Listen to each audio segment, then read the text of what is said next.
জাননীৰ পৰা যিটো আমাৰ বৃদ্ধি হ'বলৈ কৈছে আমি আশা কৰি আছোঁ 9,600 হ'লে আমি ভাল পাম আৰু এককালীনটো যিটো আমাক দিম বুলি কৈছিলে কিমান দিব সেইটো ঘোষণা কৰিব সেইটো আমি ভাবিছোঁ খুব সোনকালে আমি আদায় কৰিব পাৰিম। হয় ছাৰ বাইদেউসকল, আপোনালোকে ঠিকেই শুনিছে, য'ত আপোনালোকৰ দৰমহা 9,500 টকালৈকে বৃদ্ধি পাব আৰু যাৰ ফলত অষ্টম দৰমহা আয়োগৰ অধীনত চৰকাৰী কৰ্মচাৰী আৰু পেঞ্চনাৰসকলৰ দৰমহা বৃদ্ধি পাব। আৰু ইয়াৰ সদ্যহতে যি দেখা পাইছে সেয়া হ'ল মধ্যাহ্ন ভোজনৰ ৰান্ধনী সহায়িকাৰ সৈতে শিক্ষামন্ত্ৰীৰ বৈঠক। আৰু এই বৈঠকতে ৰান্ধনী সহায়িকাসকলৰ তেখেতসকলৰ দৰমহা আপোনাৰ 9,500 টকালৈকে বঢ়াই দিয়াৰ কাৰণে তেওঁলোকে যুক্তি আগবঢ়াইছে।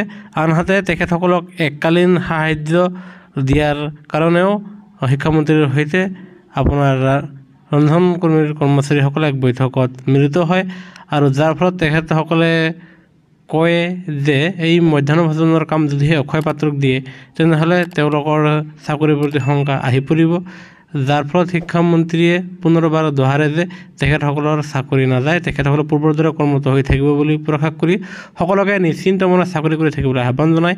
ইফালে ৰাজ্যৰ শেহতীয়া কেবিনেটে আশাকৰ্মী আৰু ছুপাৰভাইজাৰসকলৰ দৰমহা বৃদ্ধি কৰাৰ পাছত মধ্যাহ্ন ভোজন ৰান্ধনী আৰু সহায়িকাসকলৰ বাবেও ভাল খবৰ আহিব আৰু যাৰ ফলত অহা অক্টোবৰ মাহৰ কেবিনেটত তেওঁলোকৰ দৰমহা বৃদ্ধি পাব বুলি জনায়। আনহাতে চৰকাৰী কৰ্মচাৰী আৰু পেঞ্চনাৰসকলেও অষ্টম দৰমহা আয়োগৰ অধীনত তেখেতসকলে 2026 মাজভাগৰ পৰা তেখেতসকলৰ দৰমহা আৰু পেঞ্চন বৃদ্ধি পাব। আৰু যিয়ে নহওক অক্টোবৰ মাহৰ পৰা অংগনবাদী কৰ্মী, ৰন্ধন কৰ্মী, আশা কৰ্মীৰ লগতে সমগ্ৰ পেঞ্চনাৰ আৰু কৰ্মচাৰীসকলৰ কাৰণে ভাল খবৰ আহিব।